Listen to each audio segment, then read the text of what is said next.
Doctor বাবু, আমার ছেলেকে কেমন দেখলেন? ওর চোখের যে অবস্থা তাতে ও কোনোদিনই দেখতে পাবে না। তার কারণ ওর চোখের শিরাগুলো একেবারে ড্যামেজ হয়ে গেছে। ডাক্তার বাবু, তাহলে কি আমার ছেলে আর কোনোদিনই দেখতে পাবে না? তা ঠিক নয়, কেউ যদি ওকে কর্নিয়া দান করে তাহলে হয়তো ঠিক হয়ে যেতে পারে, কিন্তু এটা তো সম্ভব নয়। কেন সম্ভব নয় ডাক্তার বাবু? আমি আমার চোখ দান করব। এটা আপনি কি বলছেন? এর ভবিষ্যৎ কি হবে আপনি জানেন? আপনি চিরদিনের মতো অন্ধ হয়ে যাবেন। তাতে আমার কোনো দুঃখ নেই ডাক্তার বাবু। আমি আলোয় থেকে আমার সন্তানকে আমি অন্ধকারে ফেলে রাখতে পারবো না। আমি আমার চোখ দিয়ে আমার ছেলেকে পৃথিবী আলো দেখাতে চাই। আপনি আমার চোখ নেওয়ার ব্যবস্থা করুন ডাক্তার বাবু। সত্যি এমন মা পাওয়া ভাগ্যের ব্যাপার। তাহলে এতদিন আমি আমার মায়ের চোখ দিয়ে দেখছি, আমার জীবনে আলো ফিরিয়ে দিয়ে আমার মা অন্ধকারে ডুবে আছে, আর সেই মাকে আমি সি সি সি সি আমি এক্ষুনি আমার মায়ের কাছে যাব।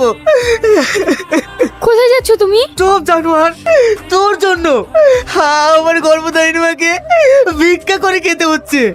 সর যা, তোর কোনো কথা শুনতে চাইনি আমি।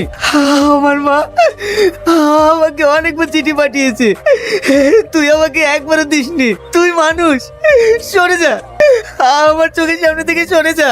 ওগো, আমার ভুল হয়ে গেছে, আমাকে ক্ষমা করে দাও, আমাকে তোমার সঙ্গে নিয়ে চলো।